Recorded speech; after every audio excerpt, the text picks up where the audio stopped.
இந்த உலகத்தில் எவ்வளவோ உயிரினங்கள் இருக்குது. ஒவ்வொன்றும் ஒவ்வொரு விதமாக சண்டை போடுது. இப்போ 2 மாடு சண்டை போட்டுக்குதுன்னு வச்சுங்க, என்ன பண்ணும்? 2 முட்டிக்கும்.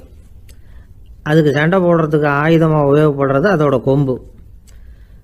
2 சேவல் சண்டை போட்டுக்குதுன்னு வச்சுங்க, அதுக்கு ஆயுதமாக உபயோகப்படுறது அதோட கால் நகம். காலால் தான் அது ஒன்றோட ஒன்று சண்டை போட்டுக்கும். ஆனால் 2 மனுஷன் சண்டை போட்டுக்கிறான்னு வச்சுங்க, இவன் இன்னதை தான் ஆயுதமாக உபயோகப்படுத்துவான்னு குறிப்பிட்டு சொல்ல முடியாது. கல்லை எடுப்பான், கத்தி எடுப்பான், துப்பாக்கி எடுப்பான், என்ன வேணாலும் பண்ணுவான். வாயால் திட்டுவான், கையால் அடிப்பான், காலால் உதைப்பான், சகலகலாக வல்லவன். விலங்குகள்லாம் பொதுவாக வாயை சாப்பிட்றதுக்கு மட்டும்தான் உபயோகப்படுத்துது. ஆனால் இவனுக்கு சாப்பிட்றதுக்கும் அதுதான், சாப்பிட்டு விட்டு திட்டுறதுக்கும் அதுதான். ஆனால் ஒரு விஷயத்தில் மட்டும் கெட்டிக்கிறேன். அதாவது நாம் சண்டை போட்டுக்கிட்டாலும் பரவாயில்லை, கோழிகள் சண்டை போடாமல் இருக்கணும் அப்படின்னு ஆசைப்படுறான். எதுக்காக? கோழிகள் சண்டை போடாமல் இருந்தால் நிறைய முட்டைகள் போடுமா, அதுக்காக தான் இந்த அக்கறை. கோழி பண்ணை வச்சிருக்கிறவங்களுக்கு இது ஒரு பெரிய பிரச்சனை. அதாவது பண்ணையில் இருக்கிற கோழிகளுக்குள்ளே அடிக்கடி சண்டை வந்துடும். அதனால் முட்டை உற்பத்தி குறைஞ்சிரும். சரி, இதுக்கு என்ன பண்ணுறது? பண்ணையில் போய் உட்காந்துக்கிட்டு தினமும் பஞ்சாயத்து பேசிகிட்டு இருக்க முடியுமா? அமெரிக்காவில் கோழி பண்ணை வச்சிருக்கிற ஒருத்தர் இதை பற்றி யோசனை பண்ணி பார்த்தாராம். ஒரு வழியையும் கண்டுபிடிச்சிருக்கார். கோழிக்கெல்லாம் மூக்கு கண்ணாடி மாட்டி விட்டுட்டோம்னா அது சண்டை போடுற குணம் குறைஞ்சிரும், முட்டை அதிகமாகிடும். அந்த கண்ணாடியில் உள்ள லென்ஸு சிவப்பு நிறத்தில் இருக்கணும், அவ்வளவுதான் அப்படின்னு அவர் கண்டுபிடிச்சாராம். இது ஏற்கனவே நடைமுறையில் கண்டுபிடிக்கப்பட்ட ஒரு விஷயம். ஆனால் எல்லா கோழிக்கும் சிவப்பு மூக்கு கண்ணாடி எப்படி மாட்டி விடுறது? அப்படியே மாட்டி விட்டாலும் அது நழுவாமல் இருக்கணுமே. இப்போ நாமெல்லாம் நடு விரலால் மூக்கு கண்ணாடி நடுவில் தொட்டு அப்படி ஸ்டைலாக சரி பண்ணிக்கிறோம். அது மாதிரி கோழி எப்படி சரி பண்ணிக்கும்? இதுதான் பிரச்சனை. இதுக்கு அவர் என்ன வழி கண்டுபிடிச்சாருன்னா, கோழிக்கெல்லாம் மூக்கு கண்ணாடிக்கு பதிலாக விழியொட்டு வில்லைகள், கான்டாக்ட் லென்ஸ், அதை பொருத்தி விட்டா என்ன அப்படின்னு யோசனை பண்ணார். அதே மாதிரி பண்ணார். அதே மாதிரி செஞ்சு பார்த்தார், வெற்றி. அதுக்கப்புறம் கோழியெல்லாம் சண்டை போட்டுக்கலையாம், சமாதான பிரியர்கள் ஆகிட்டு தான். கோழிகளுக்கு இயல்பாகவே சண்டை போடுற குணம் உண்டு. ஆனால் அதோட கண்ணுக்கு பார்க்குற பொருள்லாம் ரோஜா நிறத்துலையோ அல்லது இன்னும் சொல்ல போனால் அழுத்தமான சிவப்பு நிறத்துலையோ தெரிஞ்சதுன்னா சண்டை போடுற குணம் குறைஞ்சிருதான். அந்த சமயத்தில் அது அதிகமாகவும் முட்டையிட ஆரம்பிச்சுடுதான். அதே நேரத்தில் இறை எடுக்கிறத கூட குறைச்சிக்குதான். இது ஏன் இப்படி பண்ணுதுங்கிறது விஞ்ஞானிகளுக்கு இன்னமும் புரியலையா. எப்படியோ அமெரிக்க கோழிகள்லாம் கான்டாக்ட் லென்ஸ் பொருத்திக்க ஆரம்பிச்சாச்சு. கோழி கழுத்தை பிடிச்சிக்கிட்டு ஒரு சில வினாடிகளில் அதை பொருத்தி விட்றாங்களாம். கோழியோட ஆயுள் பூரா அது அப்படியே இருக்குமா. பண்ணையில் முட்டை உற்பத்தி குறைஞ்சா இது மாதிரி விஞ்ஞானபூர்வமாக பரிகாரம் தேடுறது தான் நல்லது. நமக்கு வேண்டியப்பட்ட ஒருத்தர், அவர் ஒரு கோழி பண்ணை வச்சுருந்தார். அந்த பண்ணையில் பாதி கோழி திடீர்னு செத்து போச்சு. உடனே ஒரு கால்நடை மருத்துவர்கிட்ட போக வேண்டியது தானே. அங்கே போகல. உள்ளூரில் மந்திரம் பண்ணிகிட்டு இருந்த ஒரு சாமியார்கிட்ட போனார். அவர் காலில் விழுந்தார். சாமி, என் பண்ணையில் பாதி கோழி செத்து போட்டுதுன்னார். சாமியார் யோசனை பண்ணார். சரி, பண்ணையில் வாசப்படி கிழக்கு பக்கமாக வச்சுருக்கியா மேற்கு பக்கமாக வச்சுருக்கியான்னு கேட்டார். கிழக்கு பக்கமாக இருக்குன்னார் அவர். அதுதான் தப்பு, மேற்கு பக்கமாக அதை மாற்று, சரியாக போடும்னாராம். அதே போல் அவர் போய் மாற்றிவிட்டார். அப்பவும் பாதி செத்து போச்சு. மறுபடியும் சொன்னார், சாமி மறுபடியும் பாதி கோழி செத்து போட்டுதேன்னார். சரி, கூரை எப்படி போட்டிருக்க? ஓடு போட்டிருக்கியா இல்லை கீத்து போட்டிருக்கியான்னார். ஓடு போட்டிருக்கேன்னாராம் அவர். அதுதான் தப்பு, கீத்து போட்டுரும், சரியாக போடும்னாராம். சரின்னு போய் அதையும் மாற்றி பார்த்தார். மறுபடியும் போயிட்டுது, கோழி செத்து போச்சு. வந்தார். மறுபடியும் பாதி செத்து போச்சு சாமின்னு வந்தார். இவரும் யோசனையை மாற்றி மாற்றி சொல்லிகிட்டே இருக்கிறார். இப்படி அவரும் மாற்றி மாற்றி பார்த்தார். 6வது தடவையாக அவரை தேடிட்டு வந்தார். அந்த சமயத்தில் இவர் ரொம்ப தீவிரமாக யோசனை பண்ணி பார்த்துட்டு, அது சரிப்பா, நீயும் என்கிட்ட சளைக்காமல் வந்துக்கிட்டு இருக்கிற, நானும் யோசனை சொல்லிகிட்டு இருக்கேன். இப்போவும் உங்ககிட்ட சொல்கிறதுக்கு என்கிட்ட யோசனை நிறையா இருக்குது. ஆனால் சோதிக்கிறதுக்கு உங்ககிட்ட கோழி இல்லையே, என்ன பண்ணுறது அப்படின்னாராம். ஒரு ஜென் துறவி, அவருக்கு ரொம்ப வயசாயிட்டுது, கடைசி காலம். நண்பர்களெல்லாம் கூப்பிட்டார். நண்பர்களே, நான் வித்தியாசமான முறையில் சாகணும்னு ஆசைப்படுறேன், அதுக்கு ஏதாவது யோசனை சொல்லுங்களேன் அப்படின்னு கேட்டாராம். நண்பர்கள் சிரித்தாங்க. என்ன பேச்சு பேசுகிறீங்க? சாவறதுங்கிறது என்ன விளையாட்டு கத்தனமான காரியமா அப்படின்னு கேட்டிருக்காங்க. அந்த துறவி கொஞ்ச நேரம் யோசனை பண்ணார். அப்புறம் கேட்டாராம், இது வரைக்கும் யாராவது நடந்துக்கிட்டே இறந்துருக்குறாங்களா அப்படின்னாராம். எல்லாரும் இல்லைன்னாங்களாம். ஒருத்தர் மட்டும் சொல்லியிருக்கார். அப்படியும் ஒருத்தர் இறந்துருக்கிறதாக ஒரு கதையில் படிச்சிருக்கிறேன். ஒரு ஞானியால் தான் அப்படியெல்லாம் செய்ய முடியும் அப்படின்னு அவர் சொன்னாராம். சரி, அப்படின்னா அந்த முறை நமக்கு வேணாம். நின்றுக்கிட்டே யாராவது உயிரை விட்டுருக்காங்களா அப்படின்னு விசாரிச்சாராம். அப்படியும் ஒருத்தர் இறந்துருக்கிறார் அப்படின்னாங்களாம். மறுபடியும் அந்த துறவி யோசனை பண்ணியிருக்கிறார். ஏதாவது வித்தியாசமான முறையில் நாம் போகணும் அப்படிங்கிறது அவருடைய விருப்பம். மனிதன் எப்படி வாழ்கிறானோ அப்படி இறப்பது தான் நல்லது. சரி, யாராவது தலைகீழாக யோகம் செய்யும் நிலையில் இறந்துருக்கிறாங்களா அப்படின்னு விசாரிச்சாராம். நண்பர்கள் சிரித்தாங்க. தலைகீழாக நின்னபடி இறந்ததாக நாங்கள் கேள்விப்பட்டதே இல்லை, அது முடியாத காரியம் அப்படின்னு இருக்காங்க. இப்போ அந்த துறவிக்கு திடீர்னு உற்சாகம் வந்துட்டுது. உடனே எழுந்திரிச்சார், தலைகீழாக நின்னார், அப்படியே உயிரை விட்டுட்டார். அவ்வளோதான். அந்த மடாலயத்தில் ஒரே குழப்பம். எப்படி அவரை கீழே இறக்கி படுக்க வைக்கிறது அப்படின்னு புரியல. இப்படி உயிர் விடுறதை பற்றி அவங்க இதுவரைக்கும் கேள்விப்பட்டதும் இல்லை. உண்மையிலேயே இவர் இறந்து தான் போனாராங்கிறதும் தெரியல. சோதித்து பார்த்தாங்க. இதய துடிப்பு, நாடி துடிப்பு எல்லாம் நின்று போயிருந்தது. இவர் எப்போவும் இப்படி தான், என்ன பண்ணுறது இப்போது அப்படின்னு சொல்லி எல்லாரும் குழம்பிக்கிட்டு இருக்கிற சமயத்தில் ஒரு பெரியவர் யோசனை சொன்னார். இந்த துறவியோட மூத்த சகோதரி பக்கத்து மடாலயத்தில் இருக்கிறாங்க, அவங்கள இங்கே அழைச்சிட்டு வந்தால் ஏதாவது வழி கிடைக்கும் அப்படின்னார். அந்த அம்மாவுக்கு 90 வயசு. அழைச்சிட்டு வந்தாங்க. ஒரு குச்சியை ஊன்றிக்கிட்டு அப்படியே மெதுவாக நடந்து வந்தாங்க. தம்பி, தலைகீழாக நின்று உயிர் விட்டு இறக்கிறத பார்த்தாங்க. தம்பின்னு கூப்பிட்டு பார்த்தாங்க, ஒன்றும் காணோம். உடனே என்ன பண்ணாங்க, தன்னுடைய கைத்தடியால் தம்பியோட உடலை ஒரு தட்டு தட்டினாங்க. ஏப்பா, சாகிறப்பவும் உன்னுடைய குறும்புத்தனத்தை விடலையா? இப்படியாடா சாகிறது, ஒழுங்கா செத்து தொலை அப்படின்னாங்களாம். அவ்வளவுதான். உடனே அந்த துறவி திரும்பி நேராக நின்னார். அக்கா, கோவப்படாத, நான் ஒழுங்காக சாகிறேன், எப்படி செத்தா என்ன, எல்லாம் எனக்கு ஒன்று தான் அப்படின்னு சொல்லிவிட்டு அப்படியே தரையில் படுத்து உயிரை விட்டாராம். அதுக்கப்புறம் அந்த அம்மா கோலை கையில் எடுத்துக்கிட்டு அப்படியே திரும்பி கூட பார்க்காம அவங்க பாட்டுக்கு போயிட்டாங்களாம். மரணத்தை ஒரு விளையாட்டாக ஆக்கிய அந்த துறவிக்கு வாழ்க்கையே ஒரு விளையாட்டாக தான் இருந்திருக்குது. எந்த நோக்கமும் இல்லாமல் செயல்படுறதுன்னா என்னங்கிறதும் அவருக்கு தெரிஞ்சிருக்குது. பயனை எதிர்பார்க்காம பணி செய்து வாழ்ந்து மறைந்த மகான் அவர். தம்முடைய தொழிலை விளையாட்டு போல செய்ய தெரிஞ்சவருக்கு வாழ்க்கையே ஒரு விளையாட்டாக மாறிடும். எல்லாமே விளையாட்டாகி விடுகிற போது மரணமும் விளையாட்டாகிவிடும் அப்படிங்கிறது தான் அந்த தத்துவம். ஆனால் அதுக்கு முன்னாடி உங்களுக்குள்ளே இருக்கிற உண்மையான நடிகனை நீங்கள் அடையாளம் கண்டுபிடிக்கணும். நீங்கள் நடிக்க வேண்டியதே இல்லை, நீங்கள் ஏற்கனவே நடிச்சுக்கிட்டு தான் இருக்கிறீங்க. நீங்கள் இந்த உண்மையை தெரிஞ்சுக்கணும், அவ்வளவுதான். இதுதான் ஞானிகளுடைய கருத்து. வாழ்க்கையை சரியாக புரிஞ்சுக்கிட்டா எல்லாமே நடிப்புங்கிறது புரியும். கல்யாண பத்திரிக்கை அனுப்பியிருந்தேனே, ஏண்டா வரலன்னு கேட்டான் ஒருத்தன். வந்திருந்தேனே அப்படின்னானா இவன். டேய், ஏண்டா போய் சொல்கிற, நான் பத்திரிக்கையே உனக்கு அனுப்பலையே அப்படின்ட்டுருக்கான் அவன். அதுக்கு இவன் சொன்னானா, பத்திரிக்கை அனுப்புனேன்னு நீ போய் சொல்கிறப்போ கல்யாணத்துக்கு வந்தேன்னு நான் போய் சொல்லக்கூடாதா அப்படின்னானா. சில பேர் எப்படின்னா, அவங்க பேசுகிற வார்த்தை ஒரு மாதிரியா இருக்கும், அதுக்கு அர்த்தம் வேற மாதிரியா இருக்கும்.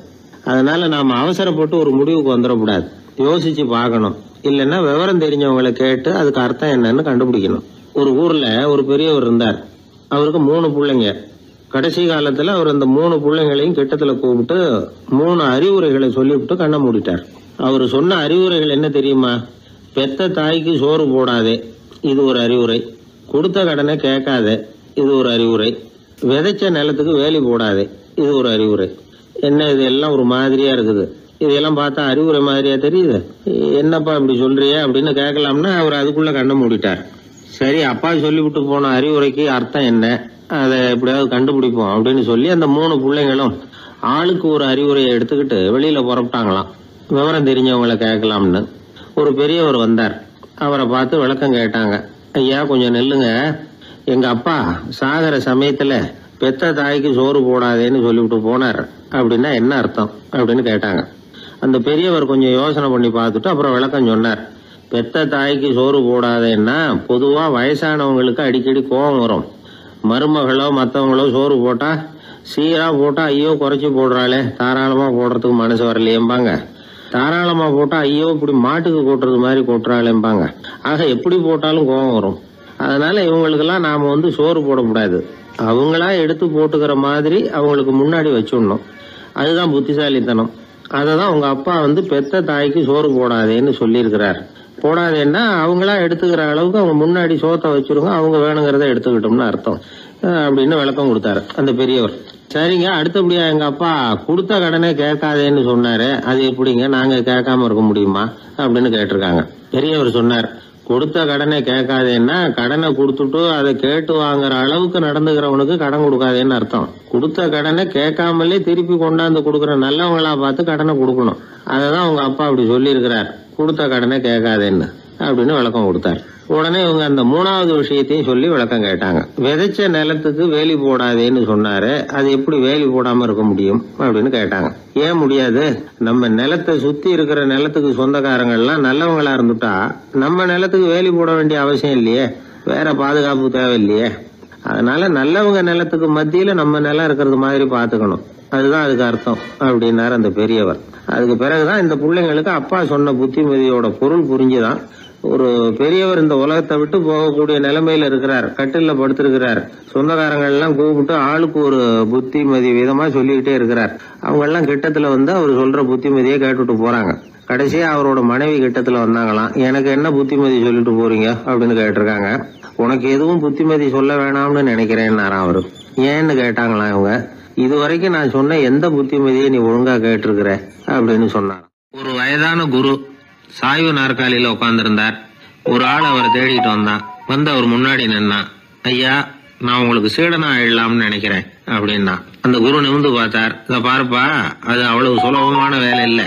அப்படியா சொல்றீங்க அப்படின்னா. ஆமா, நீ ஒரு சீடனா ஆகணும்னா உன்னுடைய அகங்காரத்தை எல்லாம் விட்டுடணும், தியானத்துல முழுமையா ஈடுபடணும், இது மாதிரி இன்னும் பல காரியங்களை ஒழுங்கா செய்யணும், ஒரு ஈடுபாட்டோட செய்யணும். அது மட்டும் இல்ல, இதெல்லாம் தொடர்ந்து நீண்ட நாட்களுக்கு செய்ய வேண்டி இருக்கும். அப்படி உன்னால முடியுமா அப்படின்னார். வந்தவன் யோசிக்க ஆரம்பிச்சான்.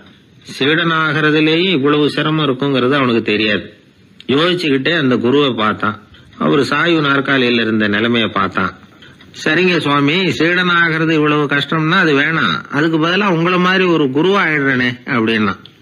குரு சிரிச்சார். நீ சொல்றது சரிதான், குருவாகிறது சுலபமான வேலைதான் அப்படின்னார். இதை கேட்டதும் அந்த ஆளுக்கு ஏகப்பட்ட சந்தோஷம். கஷ்டப்படாம குருவாயிடலாம் போல இருக்குதே அப்படின்னு கணக்கு போட்டான். பிறகு அந்த குரு சொன்னார், நீ குருவாயிட்டா பல சீடர்களுக்கு தலைவனா ஆகணும், அவங்கள வழி நடத்தி செல்லணும். அது கஷ்டமாச்சே. ஏன்னா பல பேர் கோவப்படுறவங்களா இருப்பாங்க, சில சமயம் சண்டை கூட போட்டுக்குவாங்க, சொல்றத கேட்க மாட்டாங்க, பணிவு இருக்காது. இப்படிப்பட்டவங்களை எல்லாம் சமாளிக்கிறதுங்கிறது ரொம்ப ஆபத்தான விஷயமாச்சேன்னார். என்ன சுவாமி, இப்ப கொஞ்ச நேரத்துக்கு முன்னாடி தானே சொன்னீங்க குருவா ஆகிறது சுலபம்னு அப்படின்னா. ஆமா, அது சரிதான்.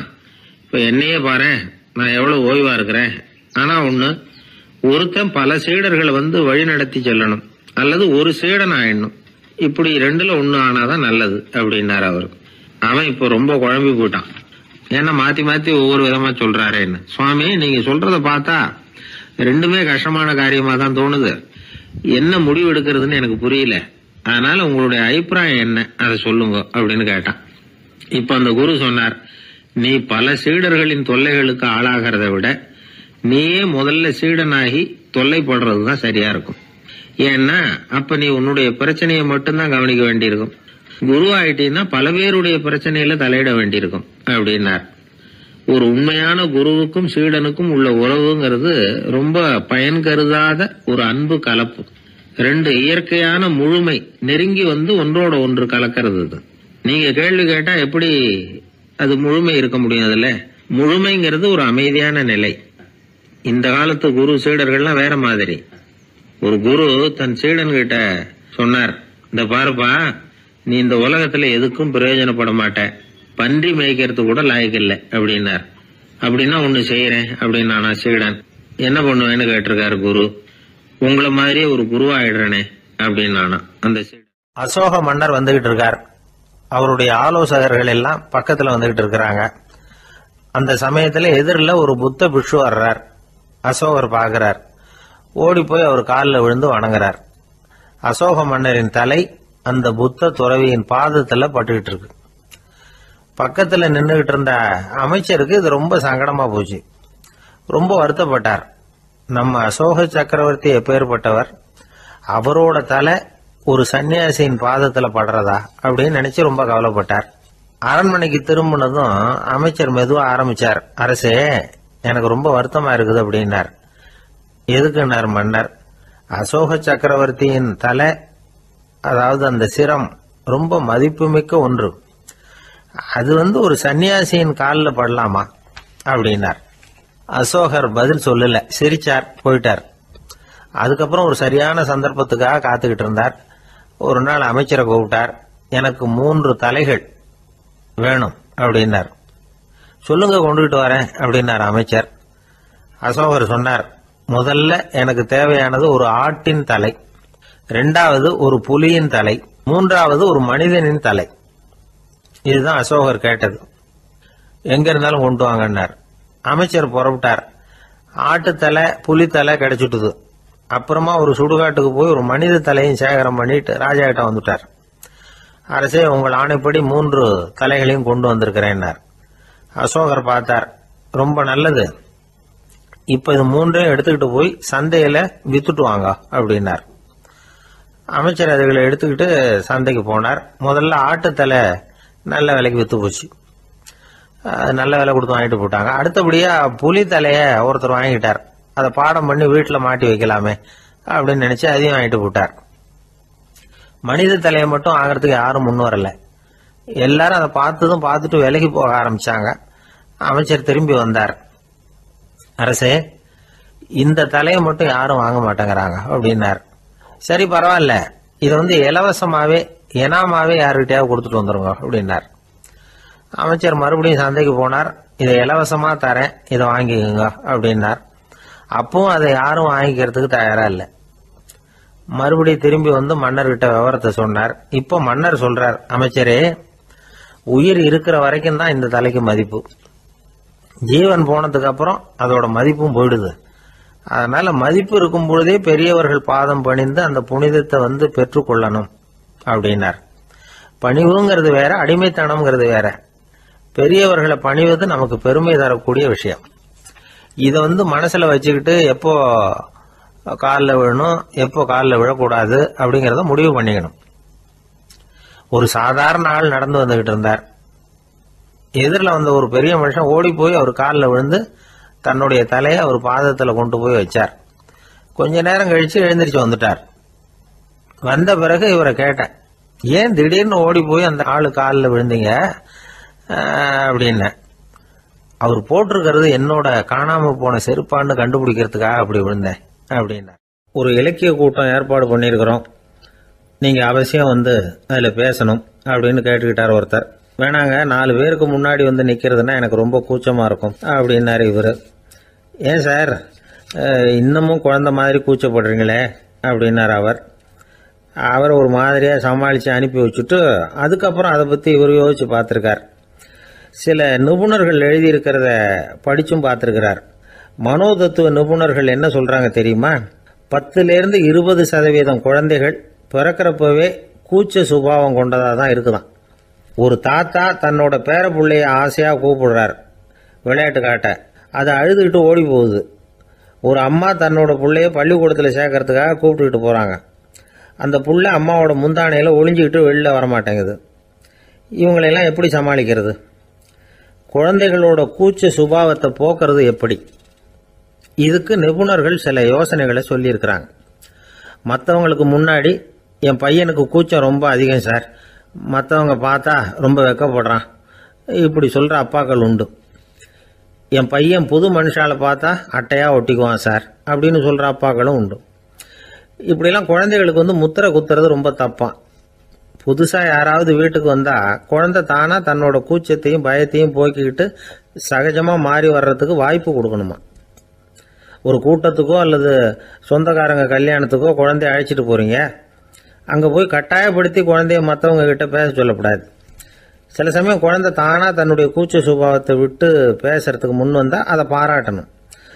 குழந்தை கலகலப்பு இல்லாமல் மௌனமா இருந்ததுன்னா அதையும் கண்டுக்கப்படாது. குழந்தை பேச ஆரம்பிச்சா அதை ஆர்வத்தோட கவனிக்க தெரியணும். கலந்து உரையாடுற பழக்கத்தை வீட்லயே ஆரம்பிக்கலாம். கேட்டதுக்கு பதில் சொல் அப்படின்னு நீங்க அதிகாரம் பண்ணிட்டு இருக்கக்கூடாது. அது குழந்தைக்கு பேசுற சந்தர்ப்பத்தை குறைச்சிருமா. இப்ப நாம அதிகாரம் பண்ணா கேலி செய்யற பழக்கம் குழந்தைகளை ரொம்ப பாதிச்சிருமா. பெரியவங்களானதுக்கு அப்புறமும் சில பேர் கூச்சத்தோடவும் பயத்தோடவும் இருக்கிறதுக்கு இதுதான் காரணம். சின்ன வயசுல அவங்கெல்லாம் ஏதாவது கேலிக்கு ஆளாகி இருப்பாங்க. ரெண்டாவது குழந்தை மூத்த குழந்தைய கேலிக்கு ஆளாகிற சந்தர்ப்பங்களை கண்டு கேலி பண்ணினா அது இளம் நெஞ்சங்களை விட்டு நீங்கிறதே இல்லையா. எப்பவும் குழந்தையோட நடை உடை பாவனைகளை பற்றி சொல்லிக்கிட்டே இருக்கக்கூடாதான். அதுவே கூச்ச சுபாவத்தை கொண்டுட்டு வந்துருமா. அப்பா எங்கன்னு யாராவது கேட்டால் இது மாதிரி இந்த காரியத்துக்காக வெளியில் போயிருக்கார், இத்தனை மணிக்கு திரும்பி வருவார் அப்படின்னு சொல்கிற அளவுக்கு குழந்தைகளை பழக்கப்படுத்தி வைக்கணும். ஃபோன்லேயே யாராவது விசாரித்தா கூட இது மாதிரி பதில் சொல்லு அப்படின்னு சொல்லணும். சின்ன சின்ன மீட்டிங்கில் 4 வார்த்தை பேச தயார் பண்ணலாம். ஒரு கடையிலையோ அல்லது ஹோட்டல்லையோ ஏதாவது விவரம் கேட்கணும்னா உங்கள் குழந்தைய தைரியமாக அனுப்புங்க. குழந்தைகள் பணிவாகவும் பொறுமையாகவும் விவரம் கேட்குறப்போ கூச்ச சுபாவம் தானாக போயிடும். சின்ன வயசுலேயே இப்படிலாம் பழக்கப்படுத்தினா தான் வருங்காலத்தில் தைரியமாக இந்த சமுதாயத்தில் வாழ முடியும். இல்லைன்னா 60 வயசுலேயும் அடுப்பங்கரையை விட்டு வெளில வர்றதுக்கு கூச்சப்பட்டுக்கிட்டு தான் இருக்க வேண்டியிருக்கும். இந்த காலத்து பிள்ளைங்க எவ்வளவோ பரவாயில்ல, எதுக்கும் தயங்குறதில்ல, கூச்சப்படுறதில்ல.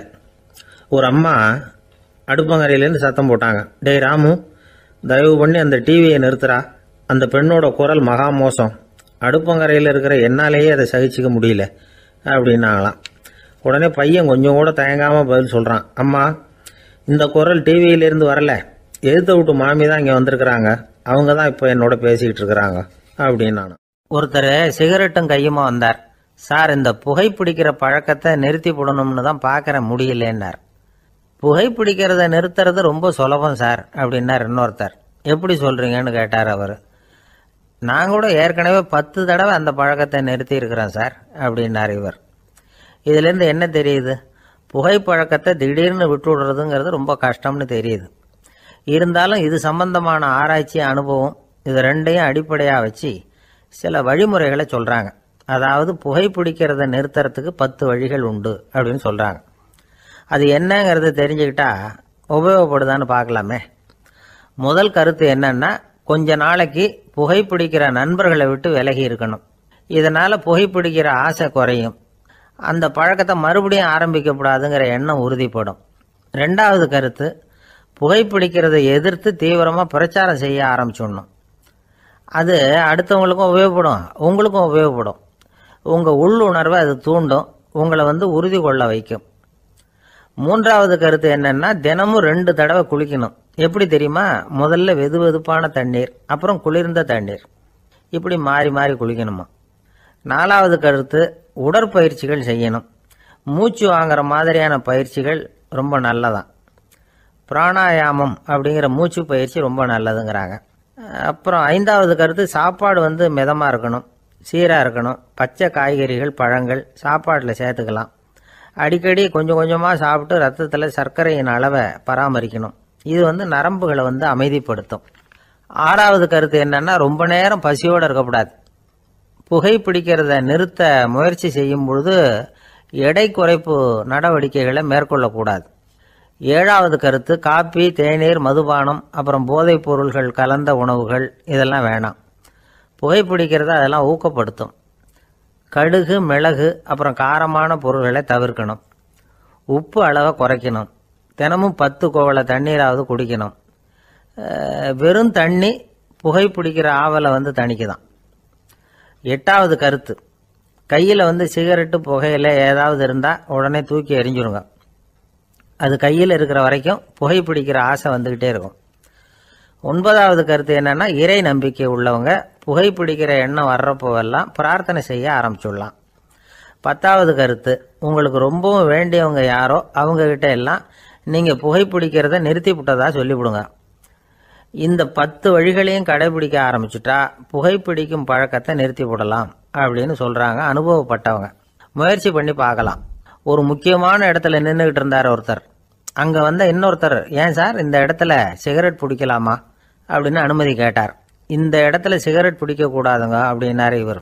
நீங்கள் இப்படி சொல்கிறீங்க, ஆனால் இந்த இடத்துல கீழே நிறைய சிகரெட் துண்டுகள் கிடக்குதே, அவங்கெல்லாம் யார்? அவங்கெல்லாம் உங்கள் மாதிரி என்கிட்ட அனுமதி கேட்காதவங்க அப்படின்னாராம் இவர். ஒரே ஒரு ஊரில் ஒரு அம்மா இருந்தாங்க. அந்த அம்மாவுக்கு ஒரே ஒரு பிள்ளையாண்டான். அவனுக்கு ரொம்ப அக்கறையோடு கல்யாணம் பண்ணி வச்சாங்க. கல்யாணம் முடிஞ்சதும் மருமக பொண்ணு வீட்டுக்கு சேர்ந்தது. அப்பாடா, என் கடமை முடிஞ்சது, இனிமேல் அக்கடான்னு எங்கேயாவது ஒரு மூலையில் படுத்து கிடக்கலாம் அப்படின்னு நினச்சாங்க அந்த அம்மா. ஆனால் நினைக்கிறபடி எங்கே நடக்குது? அதுக்கப்புறம் தான் பிரச்சனையே ஆரம்பமாச்சு. மருமகள் குணம் சரியில்லை, ஒரு மாதிரி. அந்த பொண்ணு வீட்டுக்கு வந்ததுமே முதல் வேலையாக மாமியாரை பார்த்து, அதுதான் நான் வந்துட்டேன்ல, இனிமேல் உங்களுக்கு என்ன வேலைங்க, புறப்பட வேண்டியது தானே, காசி ராமேஸ்வரம்னு எங்கேயாவது போங்க அப்படின்னுட்டு தான். மாமியார் பார்த்தாங்க, கொஞ்சம் யோசனை பண்ணாங்க. இந்த பாருமா, நீ இப்படி சொல்கிறதுக்கு முன்னாடியே வீட்டை விட்டு புறப்படணுங்கிற முடிவுக்கு நான் வந்துட்டேன். வீட்டை மட்டும் இல்லை, இந்த உலகத்தை விட்டே கூட போகிறதுக்கு தயாராக இருக்கிறேன். ஆனால் ஒரே ஒரு விஷயத்துக்காக என் உயிரை கையில் பிடிச்சிக்கிட்டு இருக்கிறேன் அப்படின்னாங்களாம். என்ன விஷயம்னு கேட்டது இந்த மருமக பொண்ணு. வேற ஒன்றும் இல்லை, என் பிள்ளைக்கு கல்யாணம் பண்ணி வச்சுட்டேன். ஒரு பேர புள்ள பிறந்து அதை என் கண்ணால் பார்த்துட்டேன்னா நான் எங்கே வேணும்னாலும் போகிறதுக்கு தயாராக இருக்கிறேன் அப்படின்னாங்களாம் அந்த மாமியார். மாமியார் இப்படி சொல்கிறதுலேயும் நியாயம் இருக்கிறதாக பட்டுது அந்த பொண்ணுக்கு. சரி, அப்படியே இருந்து பார்த்துட்டு போகலாம் அப்படின்னு அனுமதி கொடுத்தது. கொஞ்ச காலத்தில் ஒரு பேரன் பிறந்தான். அந்த அம்மாவும் பேரனை கண்ணால் பார்த்துட்டாங்க. சரி, பேரனை பார்த்தாச்சுல்ல, இனிமேல் புறப்பட வேண்டியது தானே அப்படின்னது மருமக பொண்ணு. மாமியார் பார்த்தாங்க, நீ சொல்கிறது சரிதாம்மா, அதில் ஒன்றும் தப்பு இல்லை. என்னோட பேரன் உங்களை அம்மா அப்பான்னு கூப்பிடுறத என் காது குளிர கேட்டுட்டு போயிடுறேனே அப்படின்னாங்களாம். சரி, அந்த ஆசையை நிறைவேறட்டும் அப்படின்னு காத்துக்கிட்டு இருந்தாங்க. பேரன் வளர்ந்தான், நடந்தான், பள்ளிக்கூடம் போனால், பெரியவனானான். மருமக பொண்ணு மறுபடியும் மாமியாரை விரட்ட ஆரம்பிச்சுட்டுது, இன்னும் புறப்புள்ளையான்னு. இதை பாருமா, இது வரைக்கும் இருந்துட்டேன். பேரனோட கல்யாணத்தையும் கண்ணால் பார்த்தா தான் இந்த கட்டை வேகும் போல் இருக்குது அப்படின்னு சொல்லி ஒரு மாதிரியாக பேச ஆரம்பித்தாங்க. இதுவும் நியாயமான ஆசையாக தான் படுது அப்படின்னு அது யோசிச்சிருக்கு அந்த பொண்ணு. சரின்னு அதுக்கும் ஒத்துக்கிட்டது. உடனே பேரனுடைய கல்யாணமும் முடிஞ்சது ஒரு வழியாக. இனிமே ஒரு நொடி கூட இங்கே இருக்கக்கூடாது, புறப்படுங்க அப்படின்னு மாமியாரை விரட்டிச்சான் அந்த பொண்ணு. இப்போ அந்த மாமியார் தன்னோட மருமகளை பார்த்து சொல்கிறாங்க, இதோ கிளம்பிட்டேம்மா, என் மூட்டை முடிச்செல்லாம் கட்டிக்கிட்டேன், புறப்பட்டுவிட்டேன். அப்படியே நீயும் உன் துணிமணிகளை மூட்டை கட்டிக்கிட்டு கிளம்பிடும், என்னோட சேர்ந்து 2 பேருமா சேர்ந்து போயிடலாம் அப்படின்னாங்களாம். அந்த பொண்ணு முழிக்குது. முழிக்காதே, உனக்கும் ஒரு மருமக வந்துட்டா, இனிமேல் நீயும் ஒரு மாமியார் தானே, உனக்கும் இனிமேல் இங்கே வேலை இல்லை, புறப்படு அப்படின்னாங்களாம். அப்போ தான் அந்த பொண்ணு சிந்திக்க ஆரம்பிச்சுதான், தன்னோட தவறு புரிஞ்சுதான். இந்த தகவலை கேட்டுக்கிட்டு இருக்கிற மருமகள்லாம் இதை பற்றி கொஞ்சம் யோசித்து பார்க்கணுங்கிறதுக்காகத்தான் இதை சொல்கிறோம் மாமியார்கள் சார்பாக. கொஞ்ச நாளைக்கு முன்னாடி ஒரு பொண்ணை பார்த்து பேசுகிற சந்தர்ப்பம் கிடைச்சிது ஒரு கல்யாண வீட்டில். அந்த பொண்ணு சொல்லிச்சு, சார் எனக்கு கல்யாணம் ஆகி 15 வருஷம் ஆகுது, நான் மாமியார்கிட்ட சண்டை போட்டதே இல்லை அப்படின்னு ரொம்ப அடக்கமாக சொல்லிச்சு. அது எப்படிம்மா சாத்தியமாச்சுன்னு கேட்டோம். எனக்கு கல்யாணம் ஆகி 15 வருஷம்தான் ஆச்சு, ஆனால் என் மாமியார் செத்து போய் 20 வருஷத்துக்கு மேலே ஆயிட்டுது அப்படின்னுது. ஒரு ராஜா ஊரெல்லாம் சுற்றி பார்த்துட்டு வரலாம்னு ஒரு நாள் புறப்பட்டு போனார். ஒரு இடத்துல தறி நெசவு வேலை ரொம்ப மும்முரமாக நடந்துக்கிட்டு இருந்தது. ஒரு பெரியவர் தறியால் நெசவு வேலை செஞ்சுக்கிட்டு இருந்தார். பக்கத்தில் ஒரு அழகான பொண்ணு உட்காந்து நூலை சுற்றிக்கிட்டு இருக்குது. ராஜா அந்த பெரியவரை பார்த்து யார் இந்த பொண்ணுன்னு விசாரித்தார். ராஜா அப்படி கேட்டதும் அவருக்கு ரொம்ப பெருமையாக போயிட்டுது. ஏன்னா உட்காந்துருந்தது அவரோட மகள். அரசே, இது என்னுடைய மகள், இவ வேகமாக நூல் தெரிக்கக்கூடியவள், வைக்கோல் எடுத்து இவ தெரிச்சா கூட அது எல்லாம் பவுனிழையாக வெளியில் வரும் அப்படின்னு ஒரு ராசி இவளுக்கு அப்படின்னு ரொம்ப பெருமையாக ராஜா கிட்ட சொன்னார். ராஜா இதை கேட்டதும் அசந்துட்டார். அப்படியா, இவ்வளவு அழகும் சாமர்த்தியமும் உள்ள இந்த பொண்ணு என்னோட வரட்டுமே, இவளை என் மருமகளை ஆக்கிக்கிறேன் அப்படின்னார் ராஜா. அந்த பெரியவருக்கு ஒன்றும் புரியல. ஏதோ கொஞ்சம் பெருமையாக சொல்ல போக அது இப்படி ஆயிட்டுதே அப்படின்னு கவலைப்பட்டார். இருந்தாலும் ராஜா பேச்ச தட்ட முடியுமா, மகளை அனுப்பி வச்சுட்டார். ராஜா அந்த பொண்ணை அரண்மனைக்கு அழைச்சிட்டு வந்தார். அங்கே ஒரு அறையில் வச்சு பூட்டி விட்டார். அந்த ரூமு நிறைய வைக்கோலை கொண்டாந்து போட்டு அடைச்சாங்க. 3 ராட்டைகள் வேற வச்சுருந்தாங்க. நாளைக்கு பொழுது விடியறதுக்குள்ளே நீ இந்த வைக்கோலையெல்லாம் தங்க இழைகளாக மாற்றி காட்டணும். நாளைக்கு காலம்பரம் வந்து நான் இந்த அறை கதவை திறப்பேன். உன் தகப்பன் சொன்னது மாதிரி எல்லாம் தங்கமாக மாறி இருக்கணும், இல்லைன்னா நீ உயிர் தப்ப முடியாது அப்படின்னு உத்தரவு போட்டார். பாவம் அந்த பொண்ணு என்ன பண்ணும், பகல் பூரா அழுதுகிட்டே உட்காந்துருக்குது. ராத்திரி பூராவும் தூக்கம் வரல. மறுநாள் அதிகாலை நேரத்தில் யாரோ கதவை தட்டுற சத்தம் கேட்டுது. பயந்துக்கிட்டே கதவை திறக்கிறா. திறந்து பார்த்தா வெளியில் 3 அவலட்சணமான பெண்கள். ஒருத்திக்கு வந்து கால் அகலமாக முறை மாதிரி இருக்கு, இன்னொருத்திக்கு கட்டை விரல் கரண்டி மாதிரி பெருசாக இருக்குது, 3வது பொண்ணுக்கு உதடு தடிச்சு ரப்பர் மாதிரி தொங்கிக்கிட்டு இருக்கு. யார் நீங்கள், உங்களுக்கு என்ன வேணும் அப்படின்னு கேட்குது இந்த பொண்ணு.